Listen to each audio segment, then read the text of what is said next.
off, and Luda kind of started. He kind of was at the precipice of his career, and it kind of started to go a little bit down. Bear in mind was dope, but King, he just kept going after that. So that's why I prepared, gentlemen. Number 5 is Luda, and number 4 is T.I.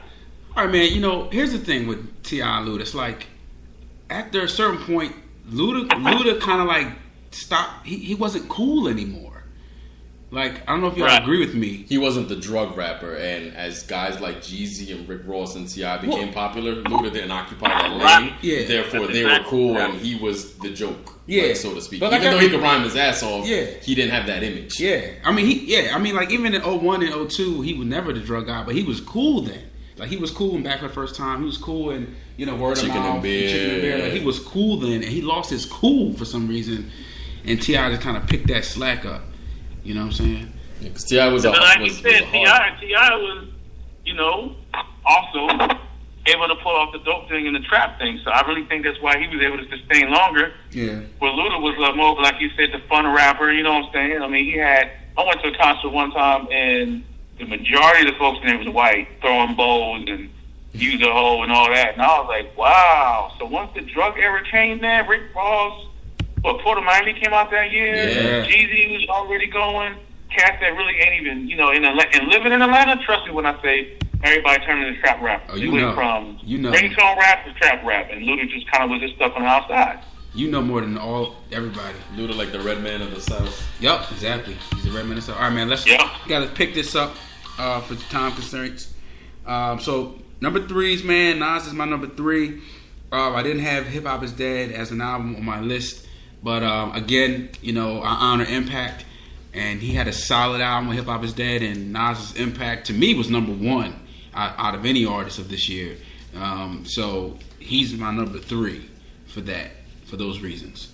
Well, I'll just piggyback off that. I also Nas in number 3 for the same reason. Oh, man. He wasn't the top 5 album for that year, at least for me. This felt like too much, different directions going on. Yeah. But I mean, as far as everybody talking, like, when is this going to happen? This, that, and the third. Why would we say hip hop is dead? And especially the South. The South hated Nas on that time. You had a lot of South rappers. Pimp was coming. Luda had a T-shirt that said "Hip hop ain't dead; it lives in the South." Yeah, that's a good point, man. Yeah, so I mean, he really got underneath a lot of people's skin.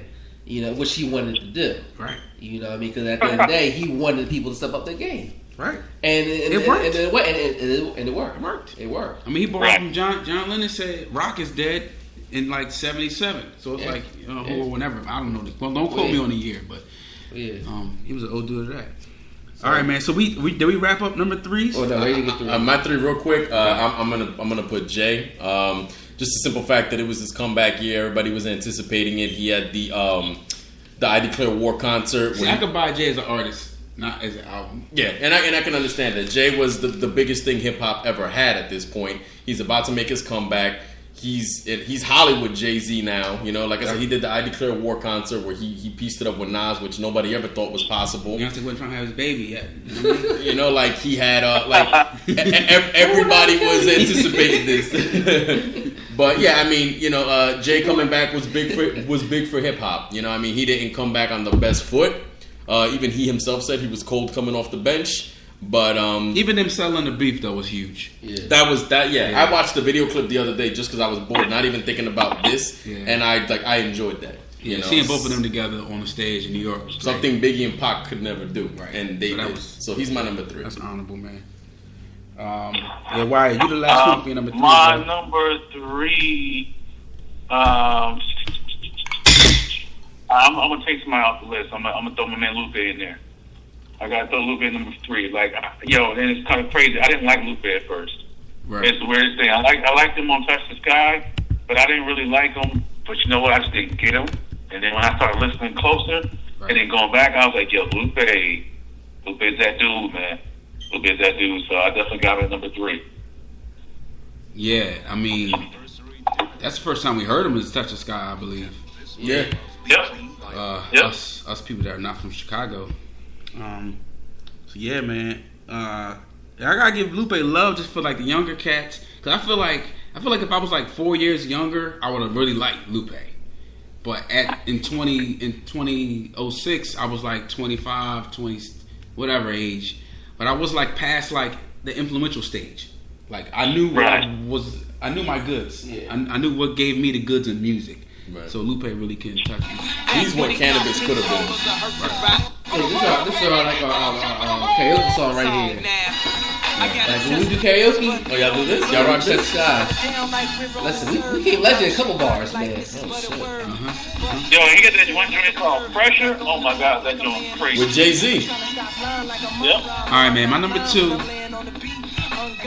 is Ghostface Killer. Because I couldn't put him in the album. My album joint was crazy. But I gotta go number 2, Ghostface, man. Like for reasons y'all said, he had 2 albums that year. Once again, he saved the Woo again.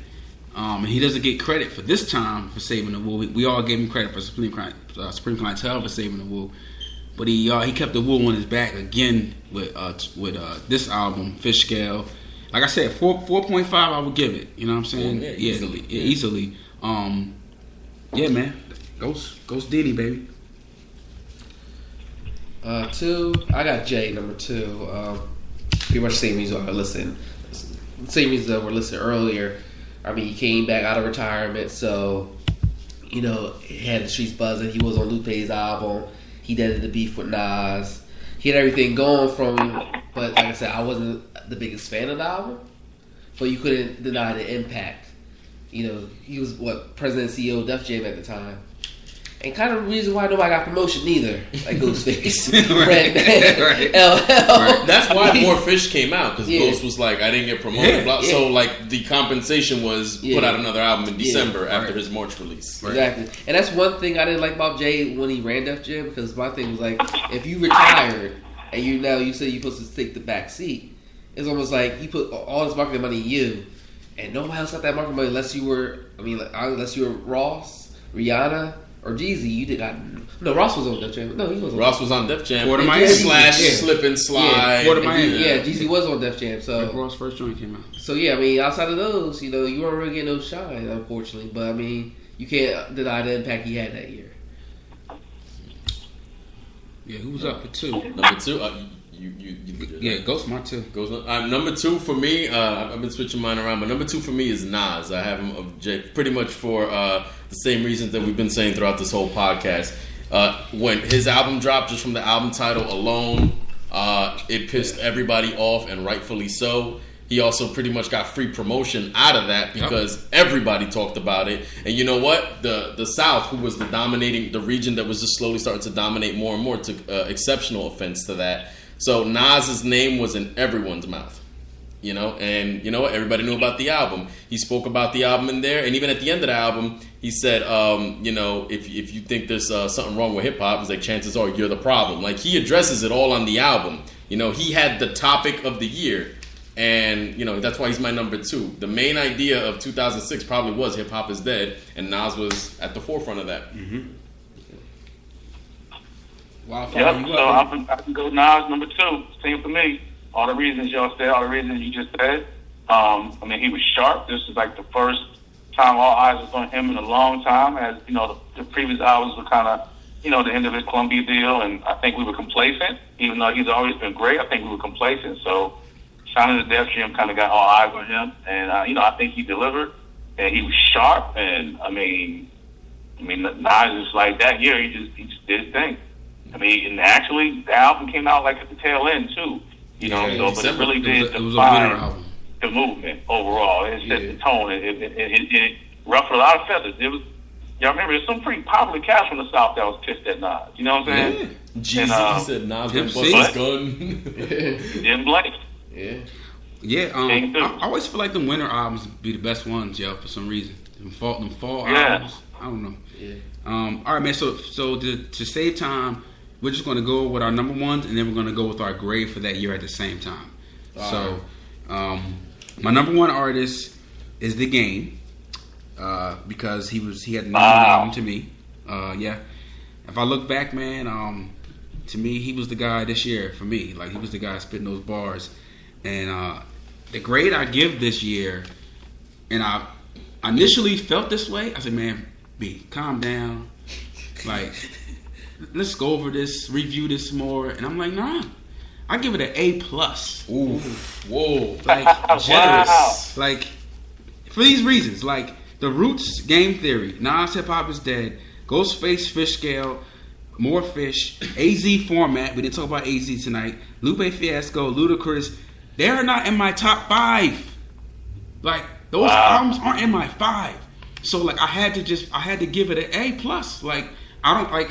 What more do you want? I don't know. Like the radio was garbage, but that don't mean that hip hop was garbage. A+ for me, yo. Well, see, I couldn't give it A+ for exactly this. And Murs. I forgot about Murs. Yeah, Murs and Knife. Yeah, the radio was trash, but for that mainly I couldn't give it A+. Because that was still part of it. Part of hip hop. So for me, I was balancing between A-, B+. I think I'm gonna give it a strong B+.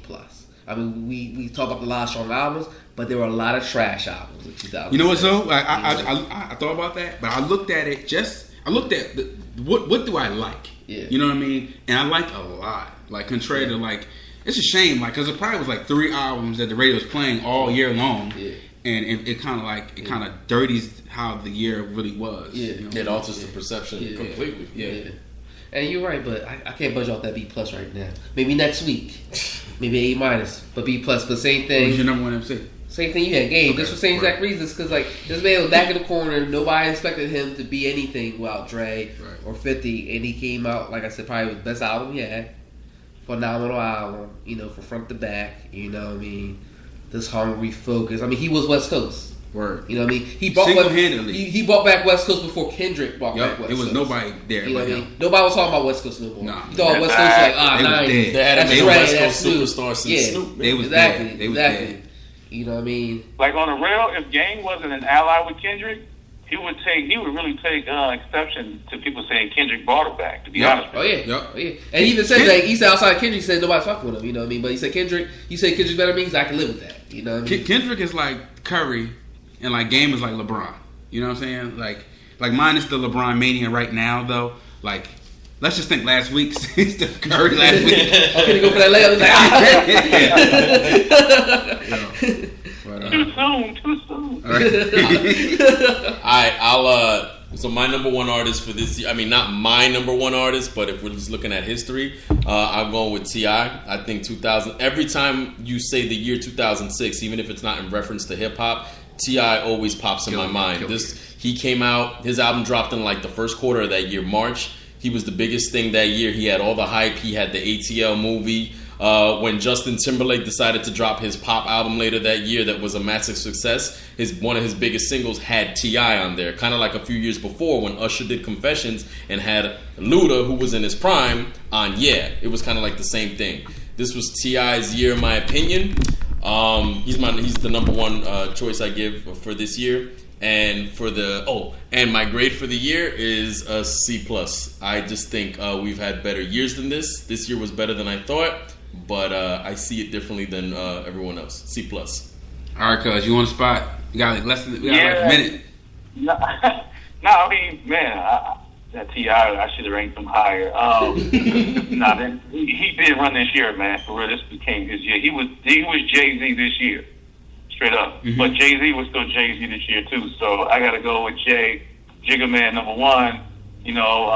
My personal favorite rapper, that he just did his thing. And I kind of skipped ahead and looked at the next few albums. And, man, this was probably one of the last great Jay flows and all that stuff. Because then you went to American Gangster, where I felt like was hit or miss some joints. And then you went to Blueprint 3, which I don't even remember, which is bad as a hip hop fan. I don't even remember a lot of songs on Blueprint 3. And I actually not your fault. Not missing nothing. And I like the American Carter Jones. So for Kingdom Come, I think Jay was sharp. He could have used a little better sequencing, some better beats. And for the grade, man, I'm torn between the B+ and A-. I'm gonna go with looking back as an A, but I'm gonna go with a B+ because you can't forget the influence of ringtone rap. Ringtone rap was really messing it up, and then it really was taking off at this time. I won't say any names because I went ahead and retweeted the link to the show. You know what I mean? So, but it was a lot of ringtone rap people and people talking about white tees and stuff, and hey, so they kind of drug the grade a little bit. We about to get cut off. I want to thank y'all for joining us. Leave the world a better place than where you came in. We out. Peace.